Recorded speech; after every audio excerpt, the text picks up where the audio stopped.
Hello viewers, welcome to a special Imagination TV Labs episode where we're joined by ambassadors from across Australia and the continent of Africa. And we're going to be telling some stories today of the work that we've been doing while being global ambassadors of equality at the university this year. And we also have just launched an ambassador hoodie, so you can check that out in our mail outs. Maybe we'll chuck it in the link as well, the description for this video. But we're going to take a quick look at a promo vid that we put together of the podcast that was made in May earlier this year as a way to design the hoodie and fill it with all the intentions that we wanted to happen in our visions for the university this year. So let's roll the video and then come back and join us for some cool yarns.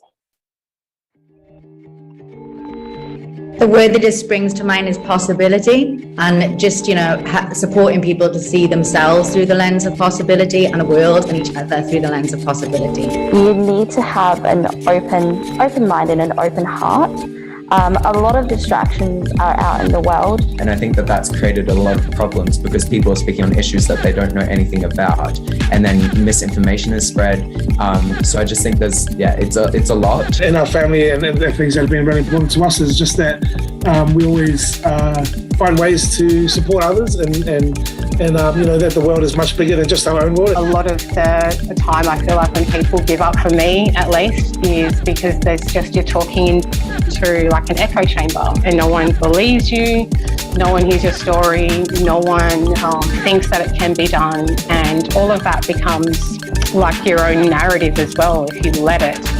So I just want them to have the understanding that people get you, they know what you want to achieve and they believe that you can do this. Just to be a part of other people's lives in a really sort of fun and cool way.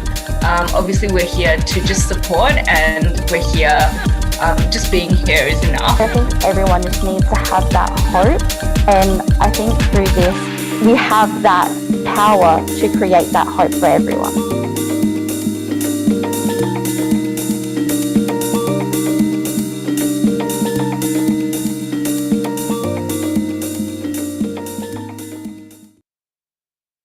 Thanks, Jacob. So, guy behind the live stream and all the video stuff. Yeah, I was part of that podcast, and you know, as the Vice Chancellor, May, when we launched that, we were still building the uni and thinking about what the application process looked like, designing like the comms journey, and I thought I had a pretty good idea of how it would roll out, and I'm happily proven wrong. There was a lot of learning that emerged, which I think is a good indicator that we're on the right track for designing systems that are not replicating what we have in place today to do things differently.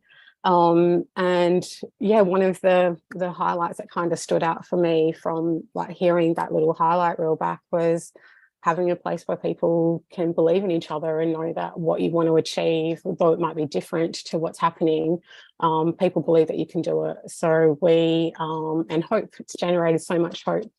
I've kind of got two perspectives that I look at this at. One, like personally, this is very deeply rooted in all the passions I have about change that I want to see, growing up as an Indigenous Australian and having children.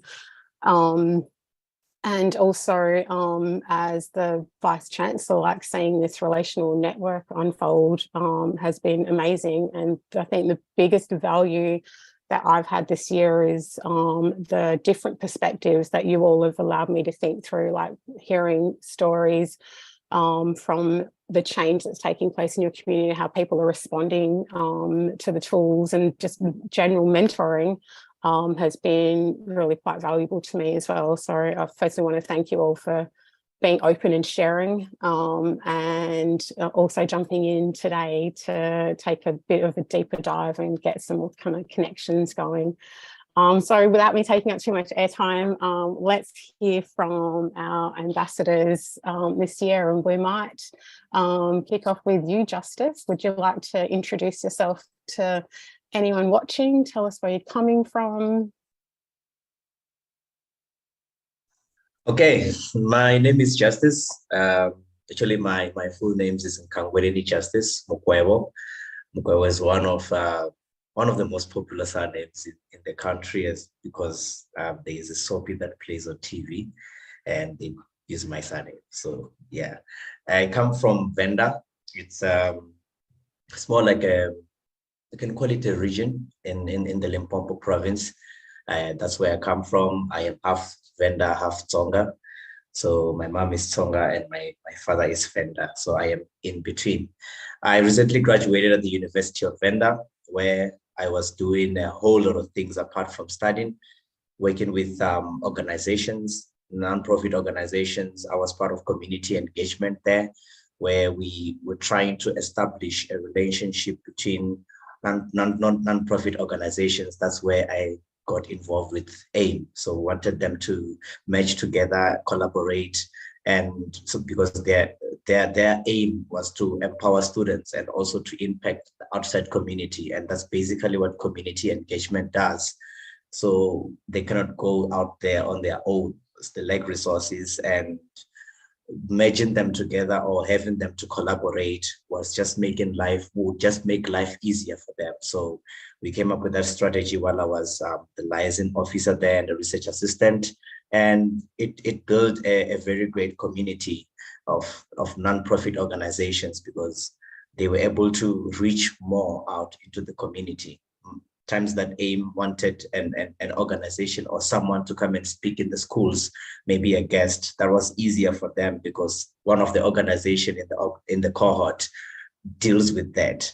And when AIM needs an organization that has to talk with the young girls, one of the organization in the cohort does that. So the hassle of trying to find people from the outside community was now reduced to none, because they could be able to just go to the cohort and pick an organization, collaborate with them, then go and do what they need to do. Then community engagement will just assist them with transport, because they don't really have that much of support when it comes to the university. So that's what I was doing at the University of Venda. And it made me be part of AIM. And since I joined AIM, I've just been exposed to the global society, and which I'm very much grateful for. I joined AIM, I became the hype manager. I'm very active, by the way. I became the hype manager at AIM. And from there, when I moved to Pretoria this year, I was just part of the AIM team at the University of Pretoria, just assisting them there and there. Always there in meetings, if they need someone to advise them on something, or they need an extra member, if the other learners are doing their schoolwork, because, it gets busy in varsity. So I was just that kind of guy who's always everywhere and trying to assist with what I can do and continue with my hyping, because that's what I'm pretty much good at. So in varsity, I did radio. I went further to do radio even out of varsity, as just part of my interest, because I am not really a soccer person, and soccer is mostly the most played, the most watched thing in South Africa and actually the world, I guess. So I just had to find something that I can enjoy doing. So I started joined what do you call it, radio, and then even after that, I still continue with radio even after school. But right now, I am just trying to find another way in entrepreneurship. Recently, I just won the GovTech Award, which I'm saying this because it links best with what I was doing with AIM. My passion to work with young people has just been more unfolded when I was with AIM, when I'm with AIM, because I could see a lot of gaps that need to be filled, a lot of gaps in terms of academics and in terms of how young people perceive science as a subject, STEM education. So then I went further to develop an idea, which I won a GovTech Award in South Africa. So I just won it recently, and it was all because of the IMAGI-NATION University. Because looking at it, I don't think I would have thought about it more deeply if I wasn't part of the IMAGI-NATION University. If I had not moved out of Venda and come to Pretoria, where I was more exposed to the concept of the IMAGI-NATION University. Because even when I was in Venda, I was, yes, participating in some of the AIM activities, but I still had to focus on my schoolwork. So coming here and being part of the University of Pretoria's team, it just opened up what the IMAGI-NATION University actually means for me. And not only did I preach it to the young ones, but I also got preached back to me. And the idea came up, and it just made a great honor in my life. And we're still working on it, and hopefully we'll talk more about it as time goes on. Yeah. Yeah, definitely. So much in that. Thanks for diving in. I think what you said about connecting those organizations that are already there so that you don't have to constantly find someone who can do transport or speeches to young women. I've been doing a little bit of mapping recently and kind of used the stars as inspiration, and we always rearrange the same stars into different patterns, don't we? And I think that's what we do for systems change. Like, we have the same organizations or people, but we arrange it into different patterns, and that's part of organizing change. And for you to be able to see the gaps as well, and see the potential in what could happen with those connections, incredible. I think that's probably imagination at work and building bridges. Yeah, congrats on your award too. That was it, the Golf Tech Award, did you say? Yeah, GovTech. So it's government technology. So it's it's a competition that was run in the entire country. It was, on my level, it was in the form of a hackathon. So I did the hackathon, and then after that, I was the winner of the hackathon in the entire country. Congrats. Awesome. I'm glad to see that some of the knowledge that's come through, whether it's been from, people sharing with you in your university, your tutorial group meetings, or the stuff that's on the platform with the 18 values and knowledge areas. Glad to hear that that's supported in some small way as well. Let's go to Tess now and say hello. Hello, my name is Tess. I'm in Australia, New South Wales. I am currently a university student at the University of New England in Armidale on Anawan country. And I'm just finishing up my second year of study for teaching education. So working with AIM is incredibly important to me because it's a long held belief that the education of the youth is the most important thing. And that the way education works right now isn't the only way education should be taught to young people. I was an AIM mentor. I'm not new to AIM. I was an AIM mentor in 2018. And it was an amazing experience forming tutor squads, going into schools, and then it wasn't a teaching experience. It was a back and forth. It was very inclusive. It was building bridges with people that I wasn't that much older with, but had had a very different experience in school too. And they taught me as much as I taught them, and they helped me as much as I like to think that I helped them. And so when it came to this year and becoming a global ambassador for equality, I was very excited to put my hand up and jump up and down and go, yes, this is something I do want to do. The trail modules have been amazing in breaking down everything that AIM stands for and wants to achieve and helps me want to achieve into things that I know how to take pieces of and work through and go, okay, how can I apply this to the, my change project, which is the old-fashioned tutor squads, and how can I apply that to going into schools and connecting with students and helping my mentors connect with the students, building bridges. And these tutorial squads that we've been having within the AIM University, IMAGI-NATION University, has been incredible with the story sharing. And I think what I think I knew, but really was demonstrated, was that everyone wants everyone to succeed.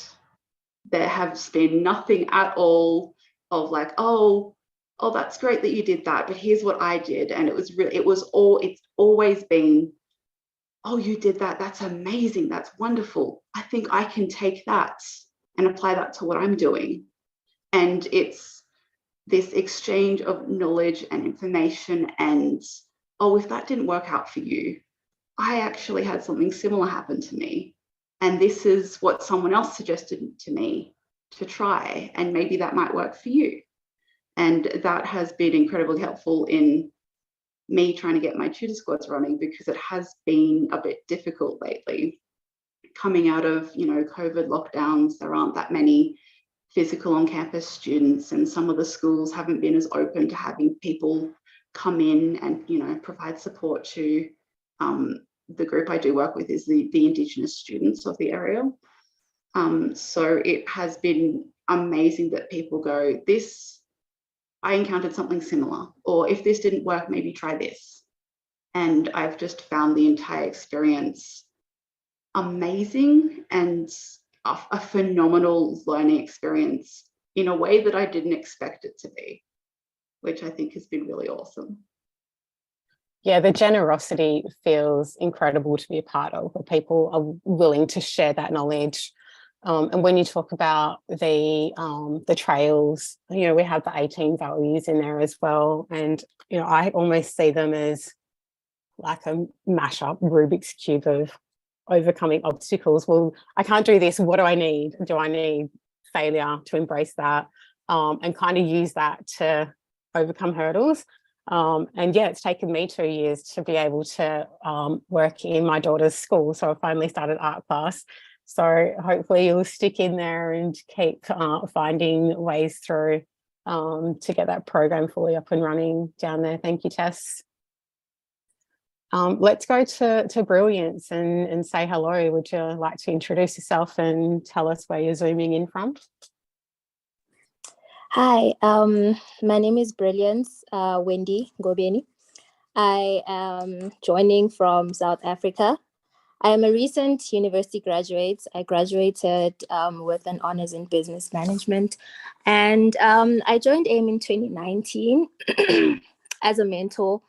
I feel like it gave me, I've always been passionate about children and teaching. I remember as a kid, I've always befriended people that were younger than me, 3 years younger, and we'd just play school, and I'd be the teacher, and then whatever I learned at school, I would teach them, and that was quite cool. And AIM gave me a platform to also share what I learned and also learn from the kids. And it's amazing how when we got there at the school in Mamelodi, there was so much lack in confidence. The kids had so much lack in confidence in themselves. And when you ask them, what do you want to be when you grow up? And I remember the one student told me, I think it was being a doctor or in the health field, but not necessarily a doctor. And then she was like, but my maths marks are so bad, so I guess I'm just gonna be something else. I think it was a field in arts. Of course, there's nothing wrong with a field in arts, but the problem was she didn't believe in herself because of her maths grades that she could do a health science field. So with all the things that we learned and all the things that we taught them, that AIM has shared, and the videos and the tutor squads, it was great to see that as the year progressed, she started believing in herself and started seeing that actually it's possible. My maths marks can get better and I can actually achieve whatever I want to achieve in life. So it's great that AIM provides that, and we learn from the kids as much as they learn from us. Yeah. Yeah, that's really good to hear that. We had back when COVID first kind of hit and we started Imagination TV, we had an interview with an Australian journalist. He's pretty prominent here. His name's Stan Grant, and he said something, we're talking about the topic of hope. He said something about hope, also needing to pair that with action. So that I think that's like part of the doing. So yeah, being able to generate that hope in that young person in first place, I guess, is part of that bridge to actually having it be a reality as well. And you know what you shared about how you are drawn to just teaching younger people. Maybe that's just a human trait, you know, that we all have, is that knowledge sharing and mentoring. So thanks for all that you've been doing, and yeah, people that have been in our network for the last couple of years as well, especially through the challenging times that we've all had, has been super incredible. You've been able to stay with us and see the value in the work that we're able to do with the tools that we share. Olayiwola, would you like to jump in now and introduce yourself and let us know where you're zooming in from? Yeah, good day, everybody. My name is Olayiwola Busayo from Nigeria. I actually commenced my journey with AIM 2020 while I was a mentor then. I was under Evan Smart. He was the president. I think it was the leader was then called the president. So he was our president then. So we go about to high schools to, you know, create awareness, and it was quite memorable then. And it was so fun. We had chat with students. We taught them, they taught us, and it was quite memorable. I pick it up upon myself to be more like to be the leader last year, and it has been so good. But unfortunately for us in Nigeria, the academic union of university, they went on strike. So it was like we were all destabilized. Everybody went back to their various states, because I personally, I went from the southwest of Nigeria to the northern part of Nigeria to study. So unfortunately, I had to come back to this place. Many other persons, they have to go back to their states to, you know, to stay.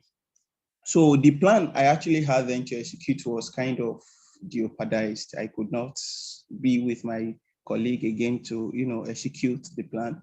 So I spoke with the West Africa leader, and BEM, I don't know if you have, so is the, I spoke with him, and I had to change, you know, the project I want to execute, whereby in the Southwest, yeah, we have a very, very, very, very high competition in securing admission here, like to tertiary institution. Like we have quite a lot of people that want to go to the university, and the university that's been provided by the federal government is kind of not enough to you know, to admit everybody that applies each year. So I used to be a victim, because I applied three times, like 3 consecutive years to be a student of university here in Nigeria. And unfortunately, those 3 years I could not get admission, and I had to sit down and I did my inventories to see what other option I can actually explore to secure admission. That was when I got to know that there are opportunities outside the Southwest. So the northern part of Nigeria, they don't really go into education like we do here. Do you understand? So that was when I got to know that I could actually secure admission in a less competitive way in the North. So I give it a try, and fortunately it worked for me. So when I came back from school after the strike, I just be like, instead of just saying I can actually help other persons to see that there are opportunities outside the Southwest of Nigeria. And I have picked it upon myself. I have met numerous students that are trying to secure admission here in the Southwest of Nigeria, to see that there are opportunities outside the Southwest. And so far, so good. I've been able to convince 3 persons to apply to the Modibo Adama University of Technology, which is in the northern part of Nigeria. The meeting is keeping me. I want to go to one high school close by to create awareness to today in couple of after the meeting. So it has been so good to be part of AIM, and I'm very proud and very eager to continue with you. Thank you. No, I thank you for the work that you're doing. It sounds like, you know, you've recognized an opportunity where maybe you're being told no. So finding that opportunity through persistence and then making young people aware of it. It's an incredible example of mentoring. So thanks for all that you're doing. Over to you, Sabina, to introduce yourself and say hello. Hello. Yeah, my name is Sabina. I'm a high school teacher. I used to live in Sydney in New South Wales in Australia, but I recently, at the very start of this year, I moved to a little town called Coonabarabran.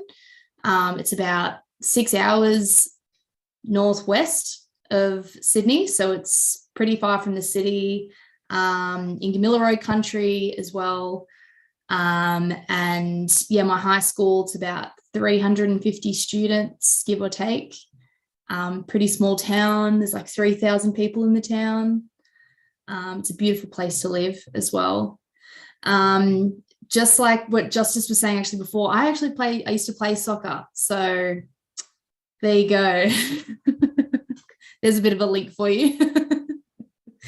For our change project that we were trying to achieve, it's sort of at the very, very start of the journey, but we're trying to tackle youth homelessness in regional towns. This was a student's idea actually, because this particular student had experienced homelessness, and so for her it was something that was very close to heart. And I thought, well, okay, cool, let's do something for kids just like you in regional towns that experience homelessness. So we started to raise money for youth off the streets. We did a fundraising day and we did a hoodie day. So we got all the kids to come in wearing hoodies and wearing their sickest fit. So they really enjoyed that. They thought it was really cool. And we raised quite a bit of money. I think we raised like $350 on that day, which is quite a lot for like a small town. And for like, you know, like a small country sort of town kids. We ran a clothing drive as well. So we actually got I drive a Honda Civic. We filled my entire boot with the seats down as well. So that's a lot of clothes. We really got quite a bit. So that was really, really nice to see. I think more than anything, like I've gained so much from this experience. Like this is my first year at like working with AIM and like as a mentor and a teacher ambassador. And so far I've just found that I've been shown that there are people around the world, not just in Australia, but there's people around the world that have the same ideas, they have the same values, and they have this want for change to make the world a better place. And it's been so nice, like, I guess, connecting with people that think the same way and know that it's not only young people, you know, and it's not only people in Australia. Everyone needs help in some way, and everyone's going through something. And yeah, I think this experience has really like opened that up even more. And it's really like highlighted, I guess, not just for me, but also for the people around me, because I've had this opportunity to talk to people from all over the place. And then I come back to the students and I say, hey, I had this conversation with this person from here, and this is what they said. And the kids are like, oh, wow, that's amazing. Like, they just, it opens their eyes too, and it opens up the world for them. Because I think, especially being in such a small town, you can kind of be closed off from the world, because you think you're just in a small town, and you think this is your own little world. But no, actually, like, there's a lot of stuff that goes on, and there's a lot of stuff that we can do to make a change, I guess. Yeah, I think I've learned quite a lot, and I've learned that, like, being vulnerable and expressing who I am, I guess, encourages students as well to shred the shame and to get them to really think, you know, I'm actually all right. I'm actually a cool kind of person. So yeah, I've really enjoyed this experience. Like, it's been really cool. Yeah, that vulnerability piece is a hard one to lean into, isn't it? I've done that a lot over the last couple of years. And it's linked with courage, right? In some way, like Brene Brown does some research that, like, the level of courage can be measured by your vulnerability as well. I'm not exactly sure how it's linked. But you also ran an imagination factory this year, didn't you? And you're actually one of the first teachers to do this in a school. So how'd that go? Oh yeah, that was amazing. It was a lot of work, but you know what? It paid off. It was just incredible. The kids enjoyed themselves, and it was so nice to see them just having fun and having conversations with, I guess, people that they wouldn't normally have conversations with. And yeah, just, I don't know, learning in a different way, I guess. Yeah, it was nice. It was nice to see that. Yeah, I haven't been to one for a couple of years, but I used to go into event manager mode when I would do these, and not really kind of take in the whole day. But when I'd go home and like go to bed, I'd just reflect and like have the biggest smile on my face from remembering some of the amazing things that are happening. So yeah, really pleased to see that that's starting to roll out in schools, and it's, you know, such a natural thing to do, connect the community with the school for support all the way through. Thanks for sharing that one. Tamiso, let's go over to you to say hi and introduce yourself.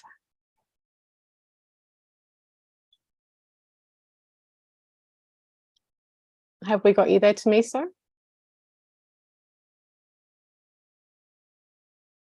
You can leave your camera off if your internet's not the best.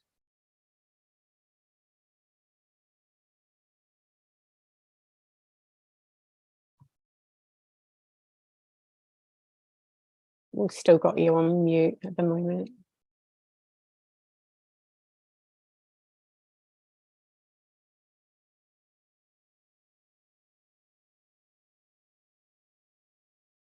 All right, maybe we'll come back to you. Just jump in whenever you want, and we'll give you an intro. So, oh, here we go. Awesome, we've got you now. Would you like to jump in and introduce yourself and tell everyone where you're zooming in from?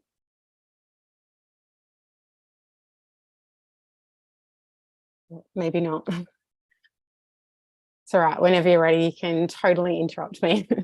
So I thought it would be nice for us to share one of our kind of standout points of what we've learned this year, whether it's in a tutorial group, whether it's by working with young people, getting that two-way mentoring, and to give you a little bit of time to think about that, and also be vulnerable myself. I'm going to tell you a little bit about my highlights. So I'm working on two change projects this year, and one of them is an exhibition for some artwork that I've been trying to kind of weave together as part of my overall story.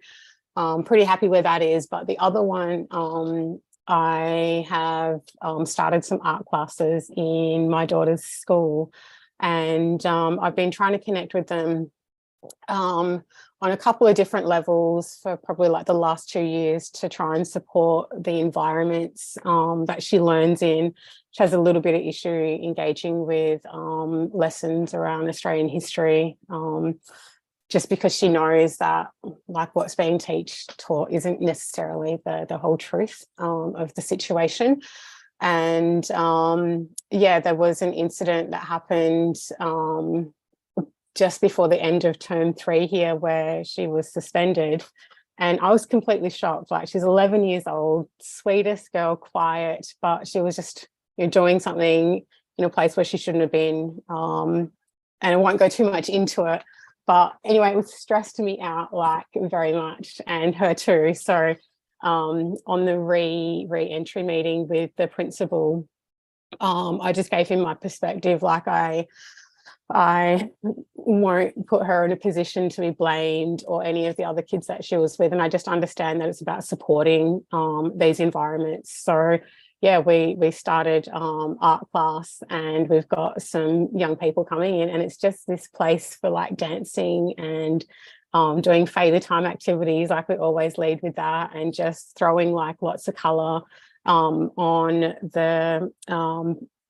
any artwork that we're working on. And we're planning to do a bit of an exhibition at the end of year Christmas concert at the school, where the parents and their other siblings can come and see it all.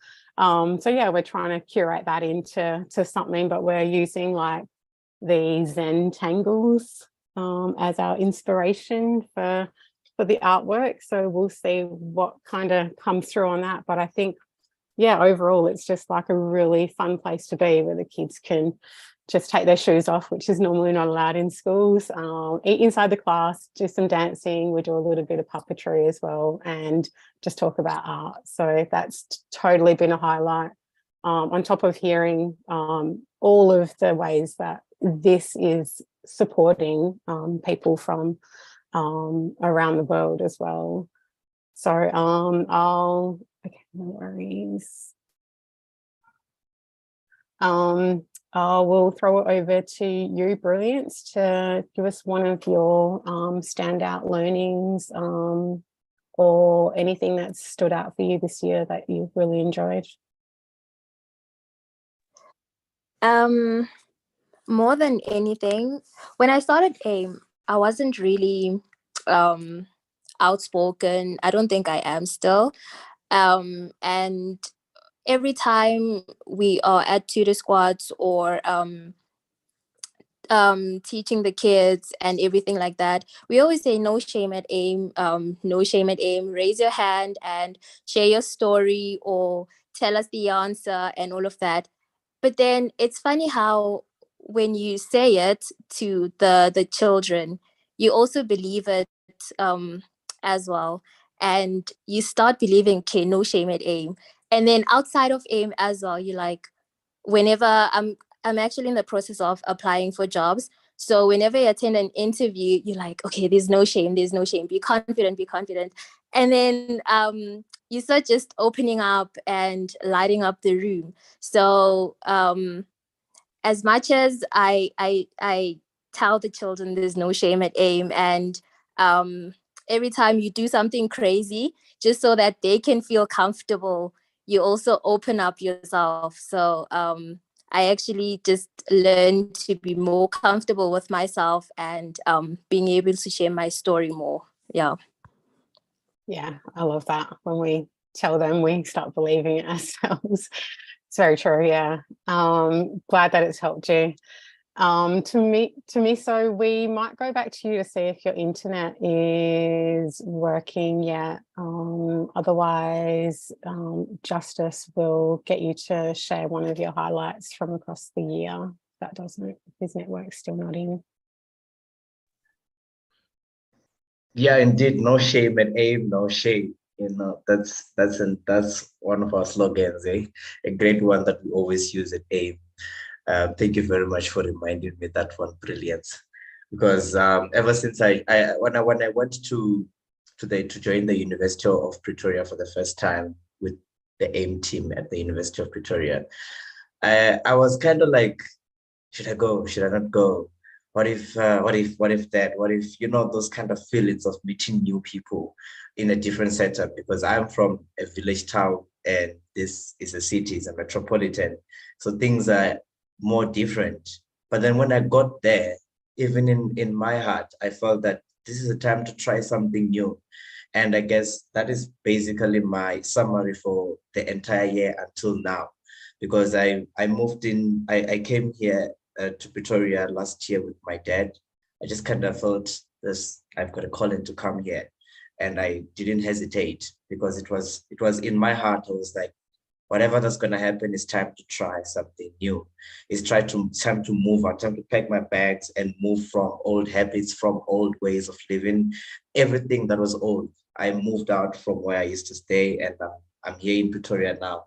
So even when the moment I got here, I was like, texted the Horata is our leader here. It's our regional leader around here in AIM. So I was like, hey, if you need anything, I'm right here. I might not be a university student at the moment because I'm done with my schooling, but anything, just shout. If you want me to come and scream at the university, I'll come and scream because I've got the energy to do that. Then I joined the team, and the day I went there, I was just like, yeah, I made a right choice of trying something new, of pushing myself to come in here, because the guys at AIM here in Pretoria, they are also on another level. It's like they're living in a different imaginary planet, and I need to tap into it. And I did that. And the first day was just a bliss. Even though, you know, in everything, there's some downsides and everything, but I just focused on the positive, and that really built up the entire year for me. Everything this year for me was new, and it was all because I was tapping into that realm of trying something new, and that really pushed me a lot. And looking at this remaining months of the year, I still feel like something big is yet to happen by trying something new. So yeah, that's basically my summary for the entire year. And it also pushed me to listen to one of my former mentee. So we were chatting with my former mentee. She's now in college.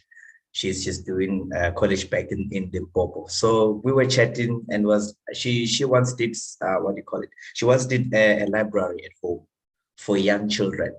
I think she was once documented with AIM University. She's one of when the AIM University started, she's one of the learners that were documented. I was part of the team that was documenting that at Univen, at the University of Venda.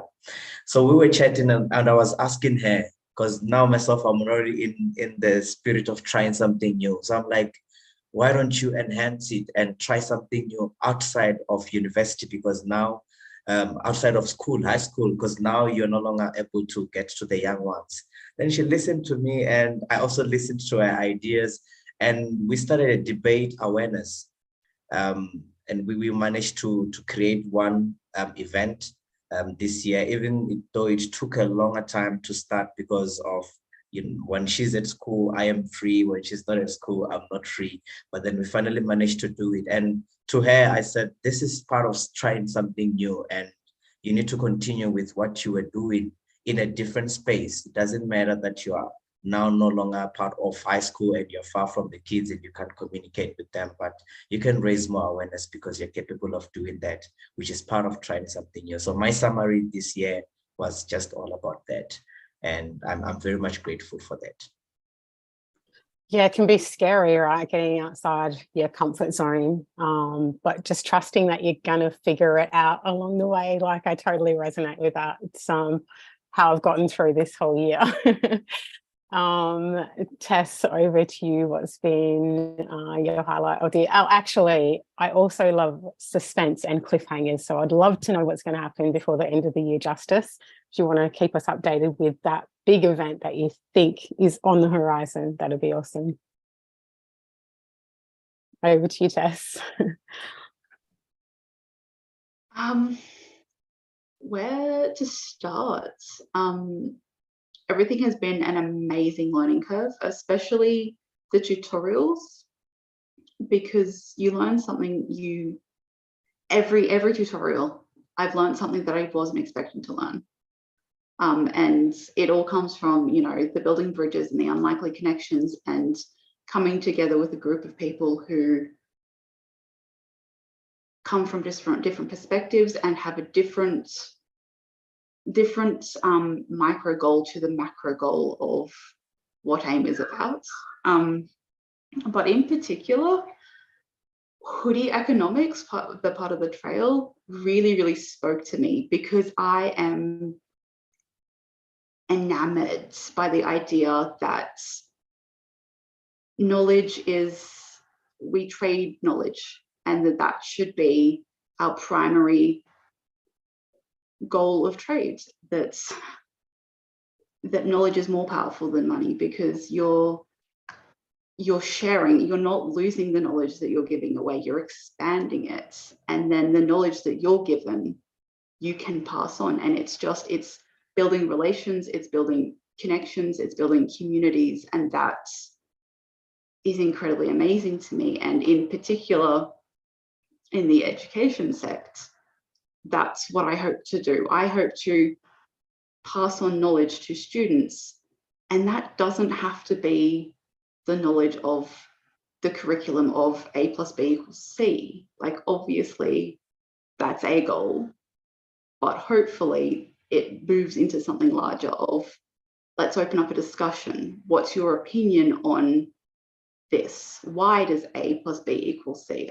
Obviously, if it's maths, it's because they're numbers, but that kind of thing. I loved that, and going through that module really helped me try to figure out how I wanted to communicate that to others. Yeah, I remember part of what Professor Asterix said was that economics is just what we value, and we can change that, right? So that money doesn't sit at the top of that scale, that value scale with economics. Yeah, absolutely. Ole Iwola, would you like to jump in and give us a highlight from your year so far?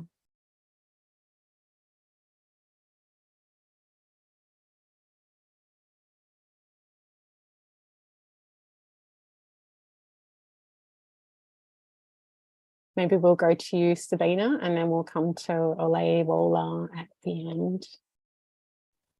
Yeah, I think I think more than anything for me, it was obviously having the opportunity, I guess, to be more vulnerable around the kids, but it was like getting the opportunity as well to teach them, like doing the activities with them. Like I did a know yourself activity with them recently, and I've done it before. Like I did it at the very start, and then we did it again now. And I think the second time round of doing it, I think there was more growth, and the kids sort of understood more, I guess, who they are, and that they can actually, you know, just be vulnerable. Because at the start they were sort of like, oh, I don't want to do this, like this is lame. And then now more and more, like I think they're maturing, they're kind of understanding, actually, no, this is pretty cool stuff that we're doing. And we did another one of the activities where it was the shred the shame one, where you tear up the thing that you write about yourself, and kids really took that seriously. And it was really cool to see kids just waltz up to the front, really like slam dunk the rubbish in the bin, and then walk away. And like, it was just so cool. Like that really made me feel inspired and made me feel like, hey, like I'm making a difference. Like I'm doing my job. I'm not just teaching ABC.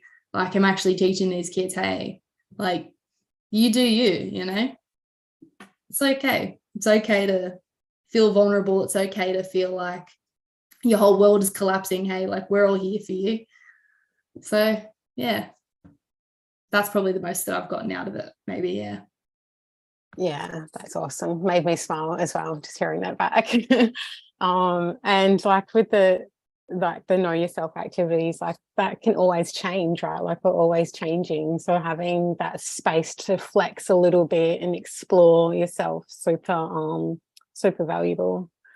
Olayiwola, I know you just dropped out for a second. Have we got you back? Yeah, I'm sorry. I had to, disconnect and connect so that I will have access again. I'm sorry. That's okay. Would you like to jump in and share one of your highlights from the year? Specifically, I'll be able to, to meet quite a good number of people, even outside Nigeria, through him, and I'm so grateful for that. At the initial, it was kind of challenging. Like it was as if nothing could be done, but at long run, I get to gain more access, more knowledge, more confidence to, tackle some situation. And I believe the best is always ahead and never behind. So I still like to, I'm looking forward to the best. And because right now the academic staffs have called off the strike, and we are going back to school, and it will be at full force and commence a very, very, very more fighters on team. So I'm looking forward to doing more good, and it has been so good so far. Thank you. Thank you so much for sharing. We're looking forward to hearing all about it as well. I do have one last question.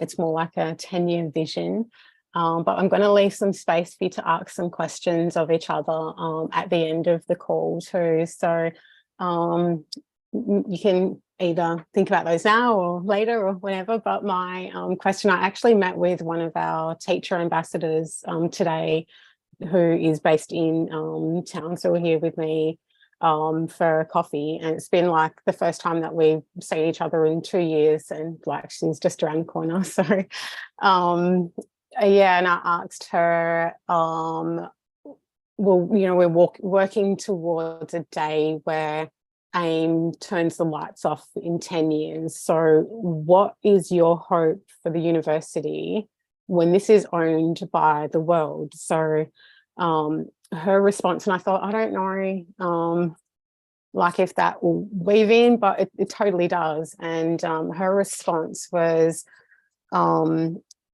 about open knowledge sharing, so that like money isn't attached to intellectual property for sharing like innovative ideas, like cars that don't need fuel to run, like really similar to what you were sharing, Tess. So yeah, I think if you're happy to share, like what's your 10-year vision for the university when no one owns it, or like even just your 10-year vision, your hope for the future. So we'll kick off with you, Tess. It looks like you're ready to go off mute there. Yeah, because that is something I would love to see as well, that knowledge isn't locked behind a paywall, because knowledge should be free, it should be open and welcome to all. And that is one of the most frustrating things about being a university student, is that I know people personally who cannot afford to attend university. And so they're missing out on an opportunity that almost by luck I have the opportunity to do. And yeah, I'm a very firm believer that knowledge should not be locked behind a paywall. So yeah, that dream, that goal is, yeah, also mine. Awesome, thank you. How about you, Brilliance? I was actually still thinking. Okay, that's all good. Are you ready to share, Justice? Yeah. I am a believer, and in everything that I do, I just kind of believe that There's nothing that does not happen for no reason. The thing that you could learn today, and it might seem as if it is something that is, worthless and all this kind of stuff. You just passing time, you just needed something to do. It could be part of a foundation. It could be a foundation of something that is bound to happen in 10 years to come, which is what you have asked right now. I sat down to myself the day I came back from receiving my award, and I looked at the work that I've been doing with AIM, my voluntary work that I've been doing since Enactors. Immediately when I got into university, the first thing that I did was join in radio, because a friend of mine was calling me. I was like, dude, remember when we were seated in class when we were in high school around grade 10? You said one day you guys will hear me on radio. I'm like, hey, I don't remember that. So one way or another, I think maybe I spoke something to existence, but I was playing with them. And it happened a few years down the line when I got to varsity. My volunteering life since second year, I joined Enactors. Enactors is also global. I believe it's also in Australia. I joined Enactors, and I did not dwell much in being a member, because it was already open for me. The door was already open for me because of the work that I've been doing, even in high school, when it comes to volunteering. I used to volunteer a lot even in high school. So already I was reaping. When I joined the organization, it was so fast. After paying the membership fee, I became a shadow executive. And then 1 year down the line, I became a deputy president. After that year, all along I've been volunteering. I joined community engagement. Community engagement was now paying. It was no longer feeling like it's volunteering. I was getting money for my services, even though I was volunteering. That same year, I started traveling. I went on my first international trip. And that for me was just reminding me that the power of investing in volunteering is just so much more. So when I was seated right now, and even a few weeks ago when I received the award, I was like, my project is linked with the IMAGI-NATION University, and I once thought of, and what I once felt like should be done, because I come from a rural community, a very deep rural village. And in that place, there is lack of the knowledge that we are having right now. The information that has been spoken since the beginning, everybody has been saying a whole lot of things. They might seem as though they are very little things, but this is very strong, raw information that should go also to the deepest part of every country or every village or every community. And that's my vision for the IMAGI-NATION University, that it shouldn't, in 10 years to come, I should walk around the streets and just go like, can I get an A? And kids will start screaming because they know what this is all about. They know that this guy with a colored shirt is coming here to hype us up, is coming here to give us the energy.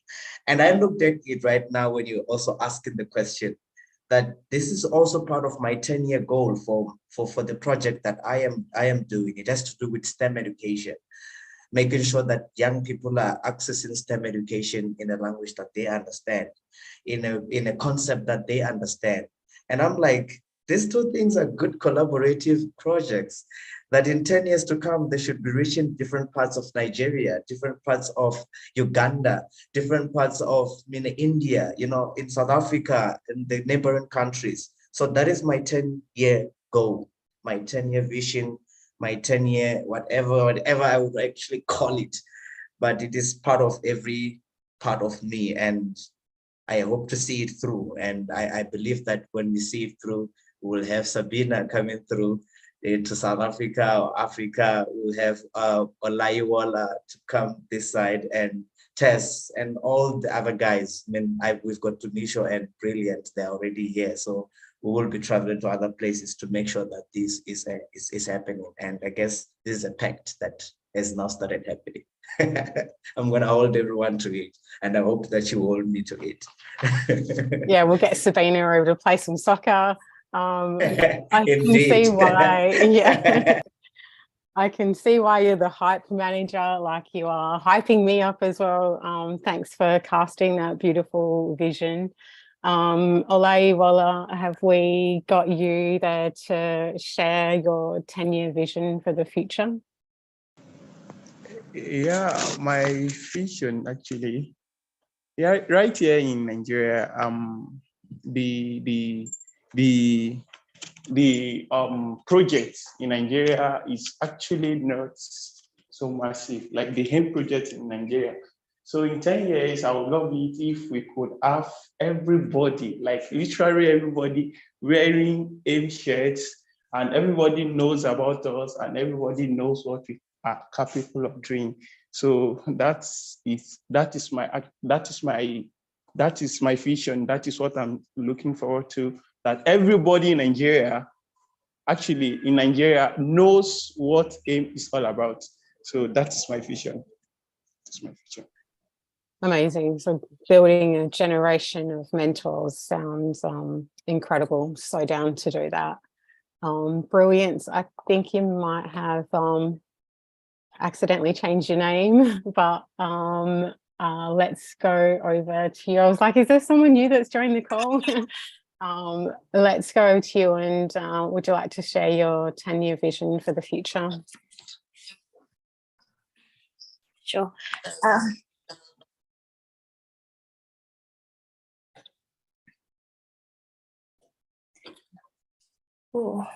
Can you hear me? Yep, we've got you. Oh, cool. I had to disconnect for a bit. I think that's my default name. Yes, so my 10-year vision for AIM is that it be introduced. It's already spreading quite fast throughout the country and throughout the world, actually. But seeing the impact that we are making in the little schools that we have in South Africa yet, my vision would be for all the teachers, if possible, to be AIM ambassadors. Because then I remember when we first went to a school, we were met with a bit of, we struggled because the teacher didn't really share our vision, and they didn't understand why we did the things that we did, and why we wanted the children to stay behind after school.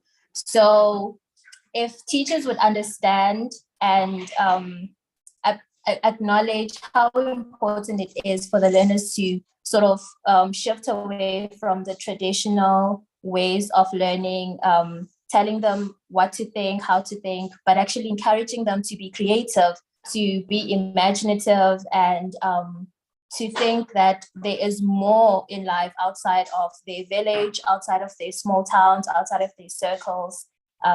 Yeah. Yeah, beautiful. Thank you so much for that. Tamiso, we're going to come back to you and see if your internet connection is going to allow you to share anything at all. Have we got you there?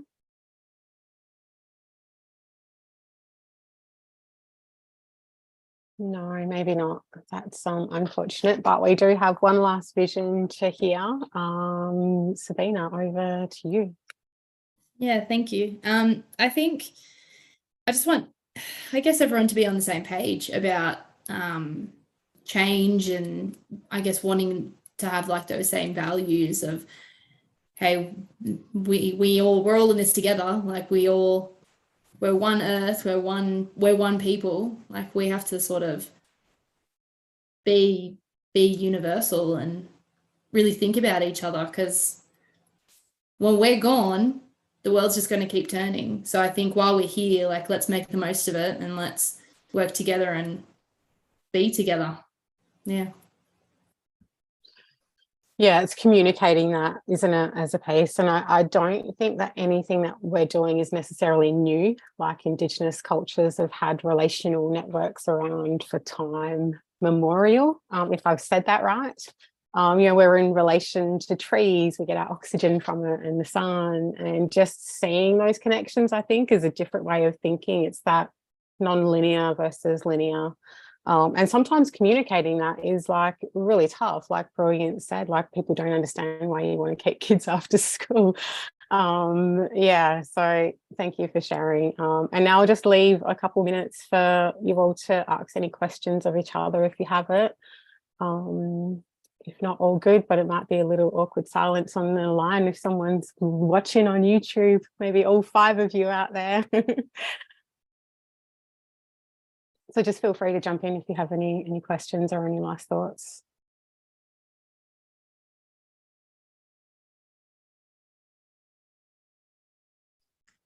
Sabina, what time is it there? I've noticed your window changed, or maybe it's your window kind of changed. When we started the call, it was like 6:30 p.m. and then now it's 7:41 p.m. Oh, yeah, okay. so it's starting to get a bit dark outside. Yeah, I noticed. I thought maybe there's a thunderstorm. I was about to ready to take cover. You know what? There was, though. There has been really bad storms here for the last couple of days, and it was really beautiful and sunny at the moment. So that was really nice change. Yeah. No, okay. No, things change very fast this side. So there was actually some rain where I'm at, and quickly just. And then now the sun is very hot. It feels like it's extra summer. Did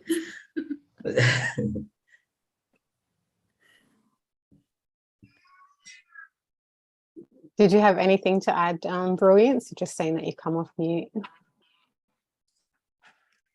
Oh, sorry, no. All good. Don't be sorry. Thanks so much for joining us and tuning in, and share this with your networks and your friends and your family as a way maybe to help tell the story of exactly what we're doing here. And we'll see you all on the next special. And we're getting ready to graduate as well with the ambassadors. The submissions are going out at the end of October, mid-November, and then we'll graduate together in April next year. So watch out for all those stories too. So thanks for tuning in. Bye.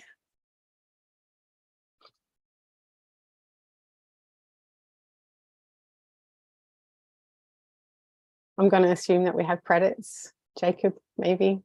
If not, this is going to be like super out of your comfort zone, super always drafting, failure time on YouTube.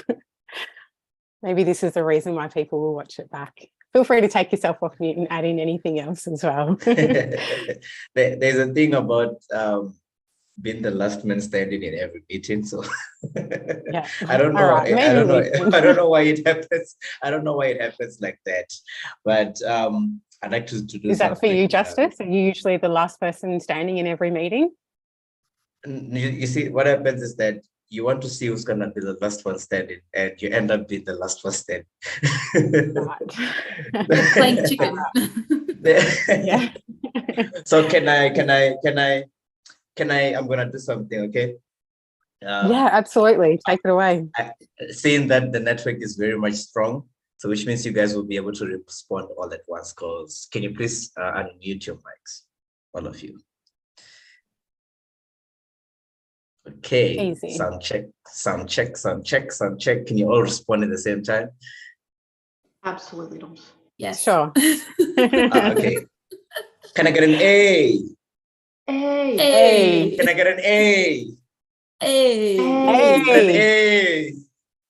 A. Can I get an I? I. Can I get an M? M. Can I get an E? E. E. And we are AIM, guys. We are AIM. AIME. Good job. Thanks for the improv. I don't know why the live stream actually Jacob said he doesn't know why it's not working. So feel free to jump off or stay and keep singing until the credits roll and we cut the live stream. But I'm going to head out and make some dinner and hang out with my kids. But thanks so much for joining, and we'll see you somewhere soon. Bye. Okay. Have a good one. Yeah.